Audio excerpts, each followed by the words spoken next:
Во студиото на Здрава Македонија, по 9 часот се дружиме со Тони Јаревски, пратеник во Собранието на Република Македонија, Елеонора Евтимова, сертифициран едукатор за спа терапевти, и нутриционист Антонио Вилковски. Останете со нас до 11 часот. Продолжуваме во студиото со гости кои што ги видовте во најавата. Повторно спојуваме различни професии кои што ќе си кажат она кое што е нивно секојдневие, а секако и она кое што е заедничко секојдневие за нас.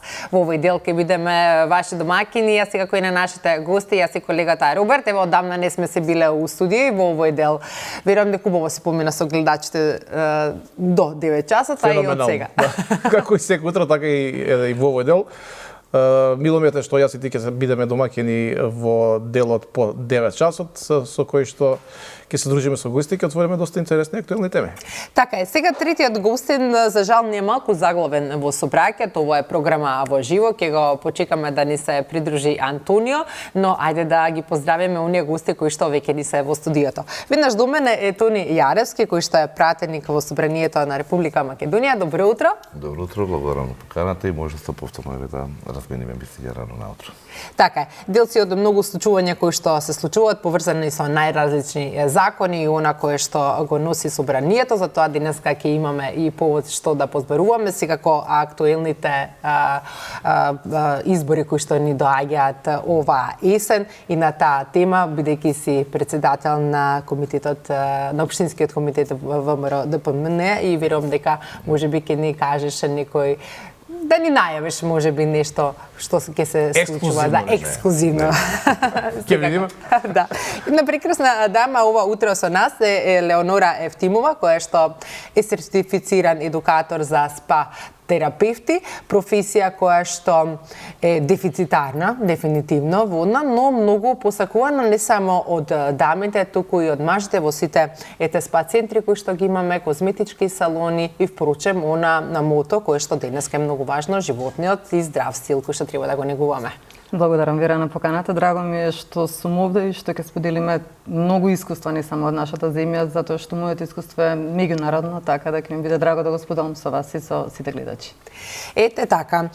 За жал Антонија се уште ни доцни, има една тој е нутриционист и ќе секако имаме убави теми да позборуваме со него, една животна приказна која што ќе ни ја сподели и зошто тој токму одбрал да биде нутриционист, но додека тој да дојде, Тони да позборуваме со вас и да започнеме во однос на она што е актуелно, а тоа е законот за сезонски работници. Сега е сезона кога малку повеќе ни е потребна таа нели сам работници, дали сезонски или сето она кое што го засега ова.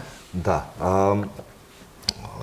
Законот за работен привремен ангажман го усвоивме во Собранието пред 10 дена. Исклучително важен закон, еден голем новитет, еден огромен ичеко реформски напред, кај што се регулира едно поле кое што досега беше практично кажано во сивата зона. На моје задоволство, ја бев можеби прво подпишан, но огромен број на колеги себе го поддржаа законот. Исто така беше поддржан и од повеќе колеги од опозицијата, практично имавме мал консенсус за овој закон. Во кратки црти, ова е нова категорија, каде што се возможува на определени категории на лица да имаат повремен или сезонски ангажман. Со важност ќе биде од први следната година, бидејќи имаме, ќе укажеме на тоа серија на работи кои што треба да се подготват. Први 26. Да, оваа сезона значи нема да биде, но веќе наредната ќе бидеме комплетно спремни. И практично на земјоделците, во земјоделието, угостителството и работи поврзани со домаќинството. Исто така и две подкатегории, аранжерите и фотографите беа фатени со законот, ќе можат да извршуваат дополнително сезонска работа. И кога го велиме ова за сезонска, не го говориме само однос, бидејќи луѓето многу често прават паралела со работниот однос. Ова се можности ги има можности да биде во текот 100 дена во текот на годината, но генерално нуди можности за неколку часа.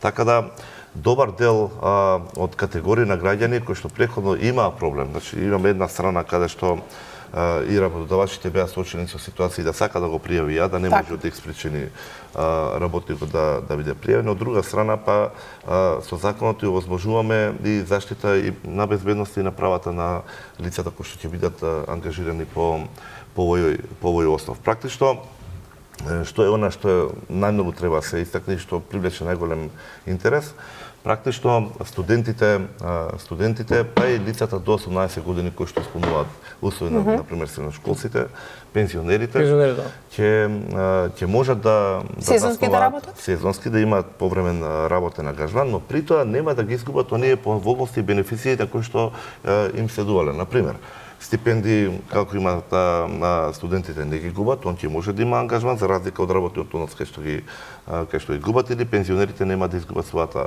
пензија. Се да не навлегувам повеќе во техникали и во детали, како тоа е решено во... Тоа е најбитно, дека нема да изгубат, Суштината е дека ќе можат, а сведоци сте ние дека и тоа и реално и сега се случуваше, но ќе имаме сега една рамка во која што тоа ќе биде регулирано. Например, доаѓа сезоната каде голем дел од помладите работат во угостителските објекти, во Охрид, во нашите слично. А сега тоа ќе може, или кога доаѓаме сезонските работи во земјоделието, кај што таа категорија претходно не беше регулирана, сега ќе имаме основа да можат тие лица да бидат ангажирани, и она што е многу важно ќе биде на еден многу практичен и пластичен начин направен со имплементација на една нова апликација за која што законот беше повеќе години направен, искористени се искуства од регионот, од Европа и така натаму, заедно со една реномирана агенција, тоа е ГИС, каде што се обезбедени не само моментумите за имплементација на самиот закон, туку се обезбедени средства за изработка на посебна апликација, хардверски, софтверски решенија и обуки на лицата кои што ќе треба да работат. Или еве попластично да објаснам, практично ако имате некој дома кој дојде за некоја ситна поправка, ангажманот можете да го направите преку вашиот телефон со една апликација многу брзо и ефикасно. Од една страна лицето што ќе биде ангажирано да биде заштитено со сите своји и безбедности и права и така натаму. А од друга страна па на некој начин и вие да бидете заштитени, бидејќи досега при ангажманот на такви или слични лица, ако се направи некоја штета, немавте начин како тоа да го докажете. Значи, мултидисциплинарен е аспектот на законот, но е многу поголем. Голем дел од прашањата беа зошто опсегот да го прошириме, имаше навистина голем интерес и поддршка за законот. Се одлучиве токму врз основа на применетите искуства во регионот, да отпочнеме со овие неколку области, а понатаму како исто ќе се имплементира во однос на софтверските и апликативните решенија, да видиме искуството што ќе биде стекнато од примената во Македонија, па да видиме ако има и опции зошто не и да се прошири во едина, но вака мене ме радува што има и интерес и поддршка за истиот. Се надевам дека бенефитите од истиот ќе можеме да ги почувствуваме при примената сите во Македонија. Ете така, ние оваа тема ја имавме во Здрава Македонија кога излезе, но коментарите од гледачите кои што ни се явуваа во животот, сепак без разлика што ние го објаснуваме, вие се го објаснувате, ќе има оние кои што нема да слушнат, а ќе сакаат да прочитат, каде ќе можете детално да ги прочитаат сите детали кои што вие сега ги споменуваат, сите информации кои што ќе им бидат потребни. Објавен е законот, јавно е и во службен вестник и на страницата на Собранието.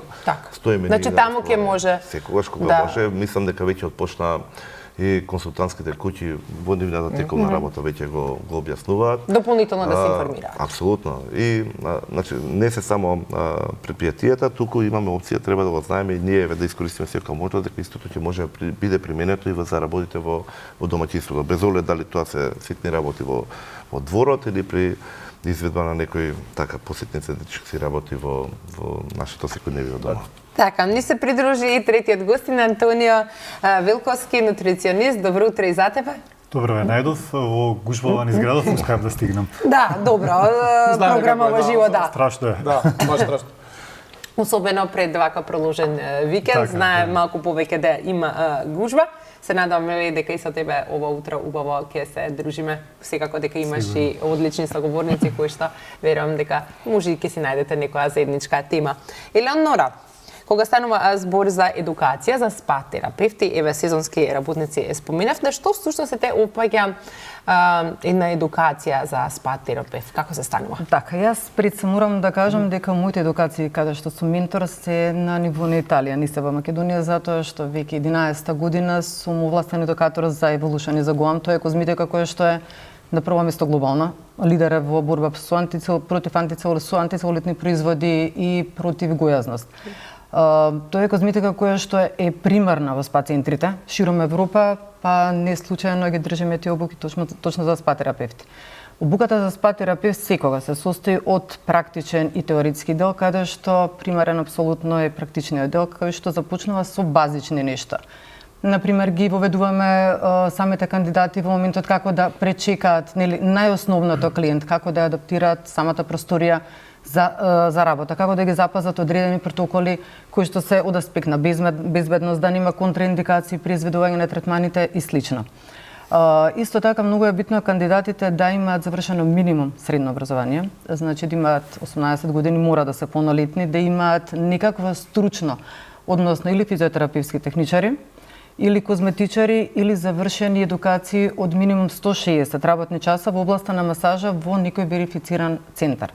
Така да се додека не се исполнат тие услови, воопшто не може да аплицираат за истата работна позиција. Откако ќе се исполнат, има тестирање кој колку е физички спремен, има психолошки тестови кои што ги работат колегите и веќе штом ќе се влезе во мала потисната селекција почнуваме со. Така, затоа што за околу за нечиските работи, го сметам и овој дел таков, често пати се размисла дека не баре секој може да стане. Апсолутно не. Но не апсолутно не. Пак ќе кажам, јас работам и функционирам во Македонија. Да, меѓутоа мојата едукација и тоа што го работам паралелно е во Европа, таму апсолутно не може секој, затоа ќе избегам од темата и ќе се надоврзам на еден разговор каде што велат за нечиите може да стане кој сака за нечи. Апсолутно не, затоа што во Европа сите велат многу се скапи салоните, многу се скапи спа центрите, многу се скапи третманите. Затоа што таа едукација е деликатна, скапа и бара многу труд. Значи ние туку така влегов, дојдов, направив, јас сум спа терапевт, не апсолутно си сносат големи одговорности тие луѓе кои што ги заедуваат третманите. Така да апсолутно е професија која што пред се повеќе во подем, се повеќе се бара дали од аспект на крузери, дали од аспект на скапи спа центри, веќе секој голем хотел мора да има сериозен кадар, морам да кажам, за да конкуренцијата е едуциран кадар. Апсолутно, затоа што конкуренцијата е голема и клиентот секогаш мора да биде задоволен, особено во хотели кои што котираат високо. Така е. Антонија, еве, драго ми е што не се придружи ова утро да споделиш нешто кое што е поврзано и лично со тебе, ти си нутриционист, но одредена твоја лична здравствена состојба те потикна да се занимаваш со оваа работа. Па дали еве би сакал тоа јавно да го споделиш за каква здравствена состојба стануваше збор и еве колку тебе ти помогна на некој начин, а и сега и на останати кои што може би имаат сличен проблем.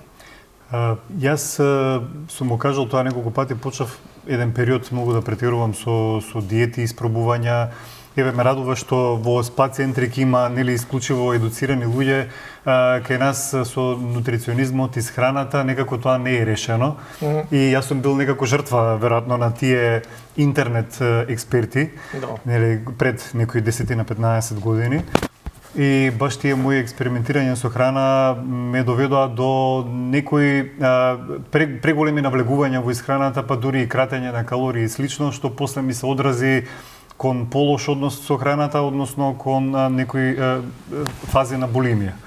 И некако, како навлегував повеќе во исхраната, толку некако поекстремно одев со се до тоа.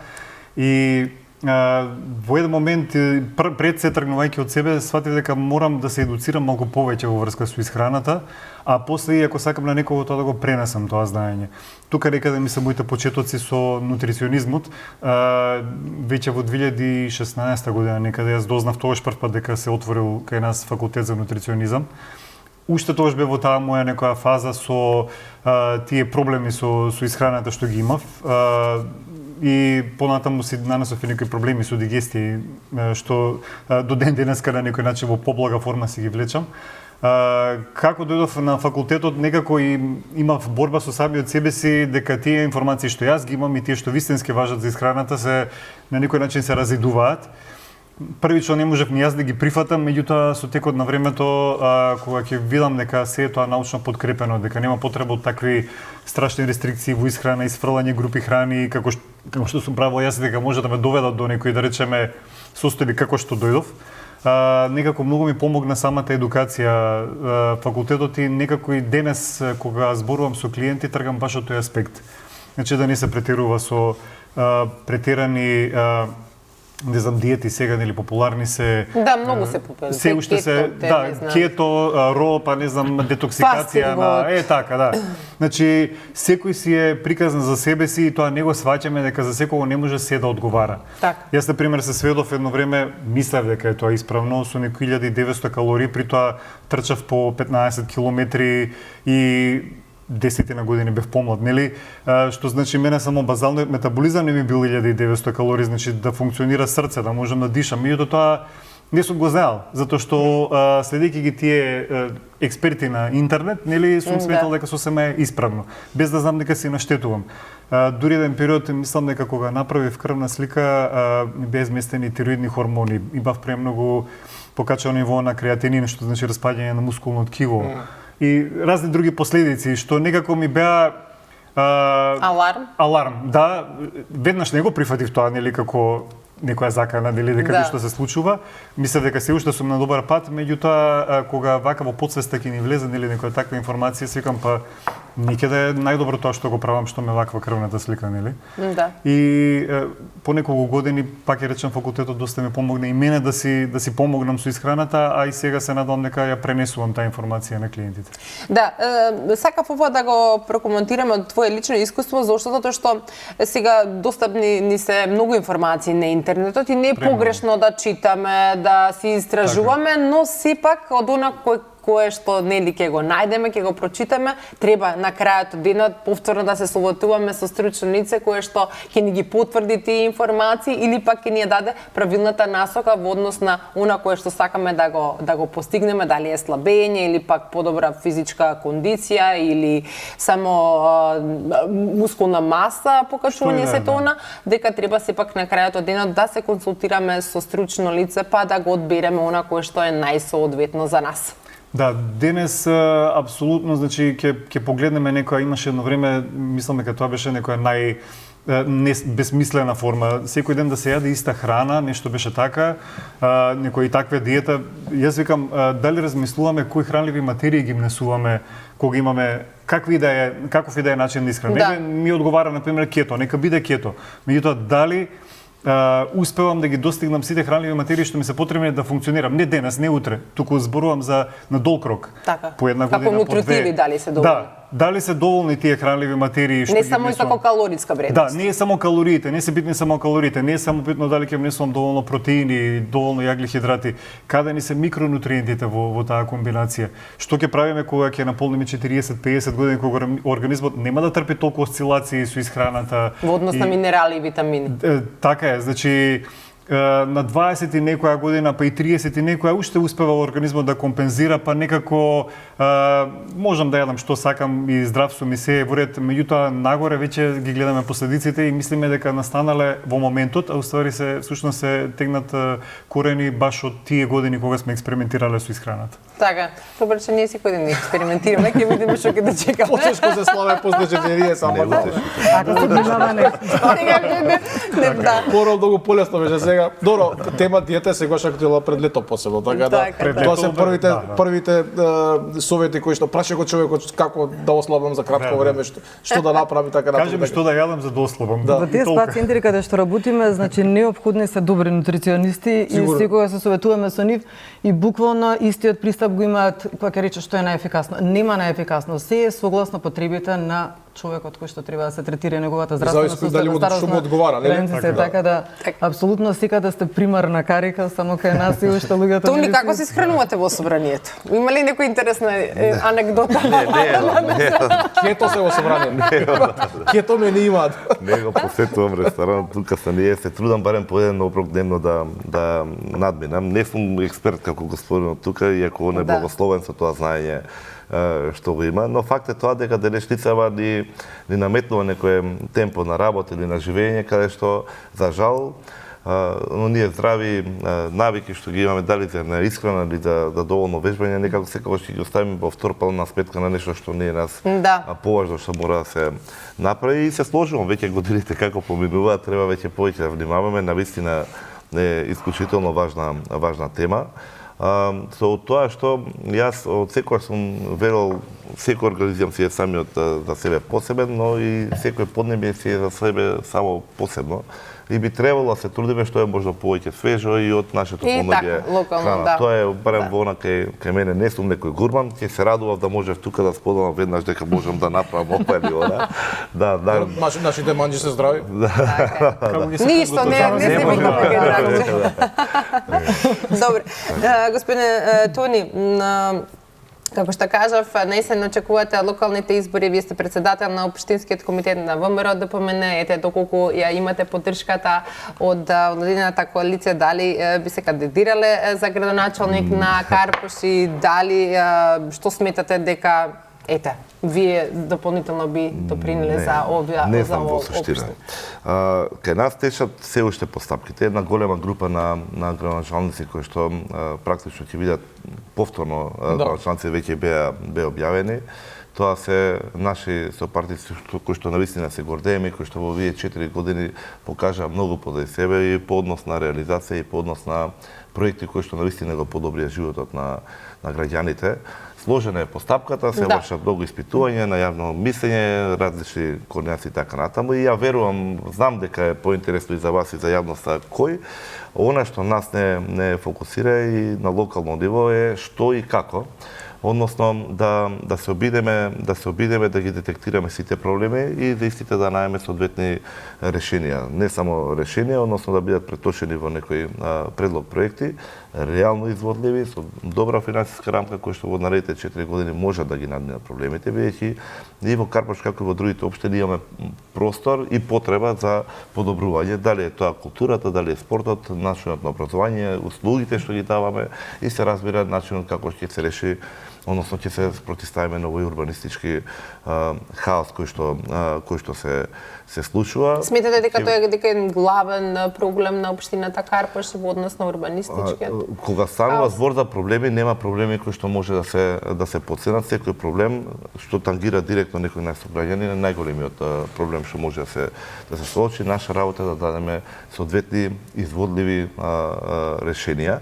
Тоа е првото, кој што може да бидат реализирани во догледен рок, а и доколку имаме потреба од некои поголеми капитални инвестиции, се разбира со поддршка на владата да бидат проектирани за еден или два последователни мандати со кои што би биле потребни. Зборевме сега за еден капитален исто што се изведува тука во наша непосредна близина. Но до тогаш и вака имаме доволно обврски и одговорности, сега сум пратени. До кога треба се знае ова? Би требало во првата недела од август да бидат распишани локалните избори, така да... Не, зборам за имињата, да се затвори тој список на имиња. Би требало да, рекоа во неколку наврати ќе бидат објавени, претпоставувам дека во текот на јуни ќе имаме уште една. Она што мене ми е важно, ако успееме да дефинираме програма која што ќе биде реална, која што ќе може да ги исполни сите барања на граѓаните, не е важно кој и да биде името, важно е дека ќе има тим, бидејќи паралелно со ова треба се имаме постапки за избор на советниците, подеднакво важно преку кои граѓаните треба се препознаат и представат во работата на локалната самоуправа. Важно е да бидеме сигурни дека не само доколку би добиле градоначалник, не да биде само првиот, туку да биде и најдобриот до сега што го имале, некој што ќе може навистина да се пофали дека се надминале работите во општината, еден крупен чекор напред. Но не се како што реков, има време, јас сум се уште на на ова насочен кај што веќе го имам како обврска, да се докажам и во мојот комитет и во работата во собранието. Тоа се работи кои што го исполнуваат, сериозна одговорност и обврска, имавме огромна победа минатите избори и таа доверба треба да преку работа се оправда и пред себе и пред сопратниците и пред граѓаните. Така, и дел се од многу не само овој закон и останати закони кои што и најразлични комисии кои што се сега не ваше секојдневие. Госпожа Еленора, кога спомнавме дека на интернетот се пронаоѓаат, всушност имаме пласма на најразлични козметики денеска се продава се и се што онлайн.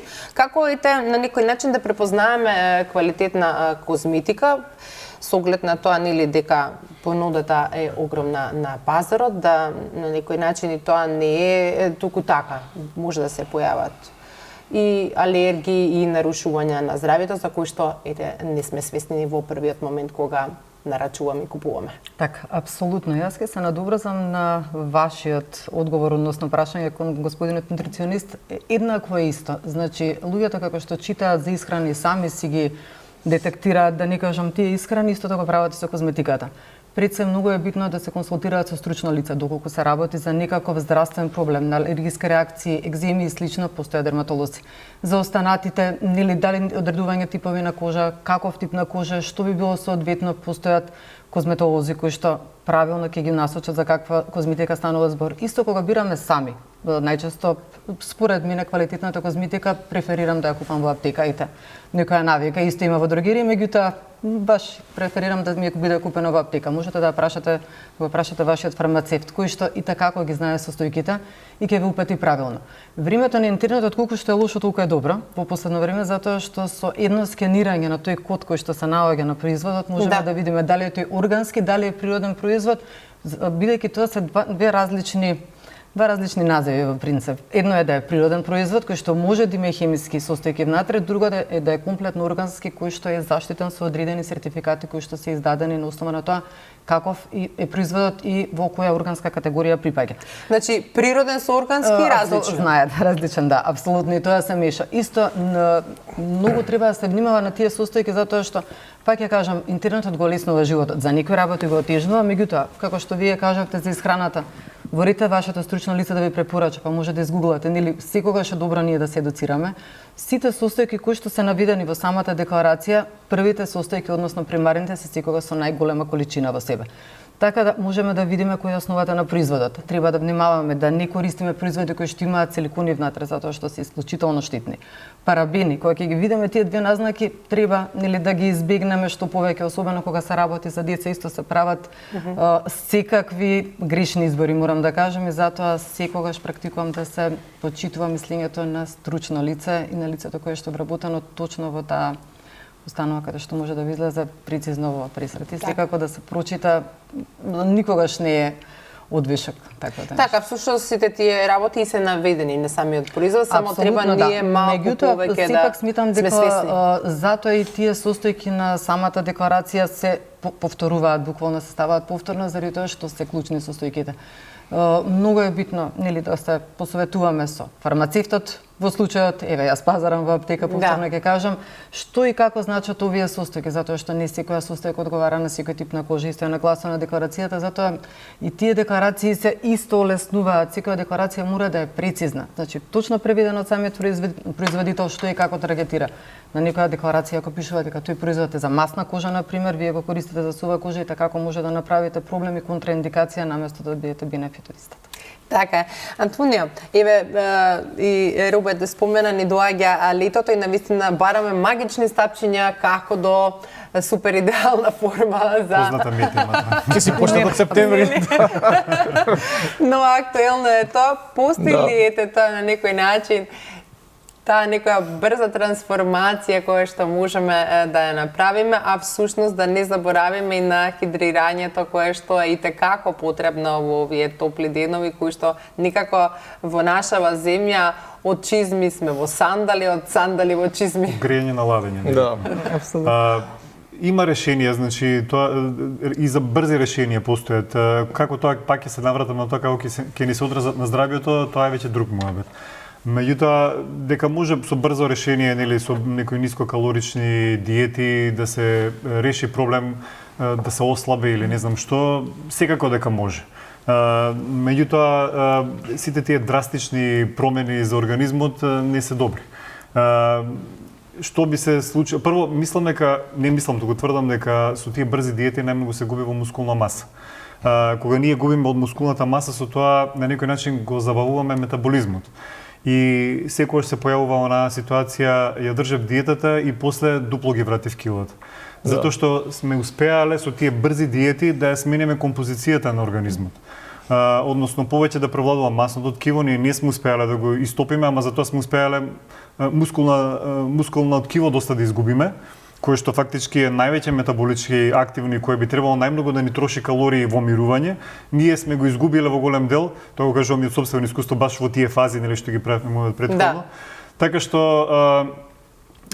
значи брзите диети постојат и може да бидат решение, нели, меѓутоа не се препорачливи.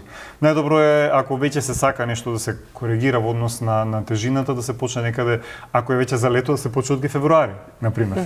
Апсолутно. А не во месец мај. Затоа не џабе се вели дека После празниците. После празниците. Да. и тело се прави во зима за лето. Па така е. Во овој период исто, еве сега кога веќе сме кај на темата хидратација, може доста да ни послужат, еве сега има овоше зеленчуци, ќе ги има и ќе ги има доста. Содржат вода до 70-90%. Покрај тоа се нискокалорични. Значи, од една страна правиме хидратација на организмот, од друга страна внесуваме храна која што ќе го наполни на некој начин желудникот, ќе ни даде сигнал дека сме јаделе, дека сме заситени, а всушност сме велеле малку калории.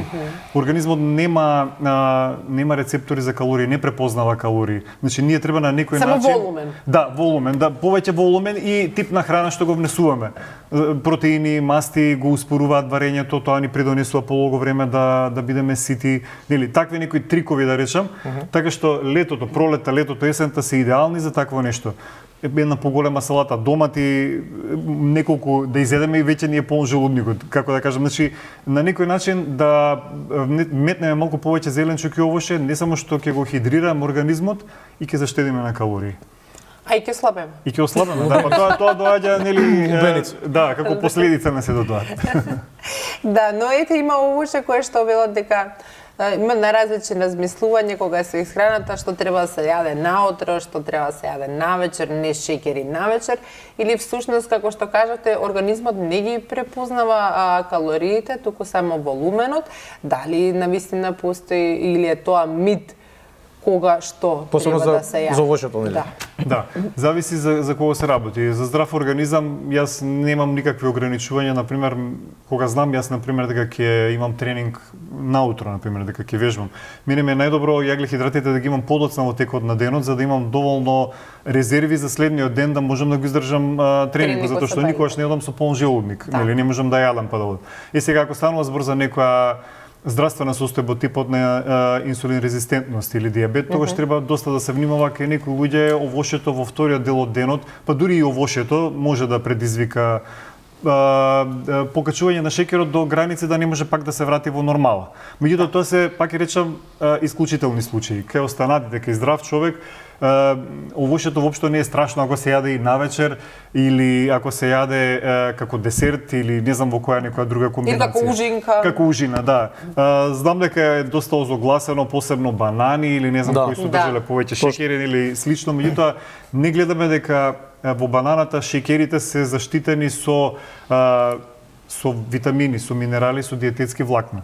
Значи не е исто како кога би се јадало, да речеме тулумба, да, со никакви хранливи вредности, да. Најдобра споредба, да. Со шербет. Мене баш тоа ми ги правеа некои споредби, ако се испиело смути, било како да се изедало тулумба. Сега не беше тулумбата таму, примерно сега ја земавме. Не е баш така. Не е баш така. Значи имаме вода, имаме витамини, минерали, диететски влакна. Значи тоа е едно цело пакување, што е многу поразлично отколку само да се изеде нешто што е чист шеќер, како во случај. Да, затоа што често велат шеќер, па како може за природни шеќер со не исто. Битно е со што е Дека тој не доаѓа од шеќерна трска, ама са тоа е друго. Така, значи во кое пакување доаѓа, да не речам, нели, не е исто шеќерот во портокалот и шеќерот, да речеме, во еден газиран пијалок. Да. Значи различни поими се. Така. Луѓето многу ги мешаат тие работи. Сега и оној уште еден да бидеме рат, извинете. Да, да бидеме. Уште еден мит, накратко пред да направиме одредена пауза. Дали е подобро да се џвака овошјето или пак да популарни се смутија или така, на тоа или зависи. Дали тоа е намалува нутритивната вредност на овоштијата? Не е намалува додека нема термичка обработка, ама јас ќе се вратам на калориите. Прво, значи, имам и за и против смути пиење, ставам во програмите смути, посебно кај луѓе што малку потешко им оди да внесат овошје или не знам, зеленчук, може убаво да се искомбинира во некој смути. Во тој случај сум за. Или нема доволно диететски влакна, па може да вметнеме овесни снеголки внатре што нема ни да ги забележат и тука веќе е оправдано. Меѓутоа, пак ќе се вратам на муабетот за калориите. Блендираната храна некако полесно можеме да ја проголтаме, да ја голема количина одеднаш или многу калории одеднаш да проголтаме, а да не почувствуваме доволно ситост. Дури едно време читав некои истражувања беа дека како беше супа, например, направена од зеленчук, едната блендирана, другата истите состојки се со цели парчиња. И било испитувано луѓе како повеќе чувствуваат ситост.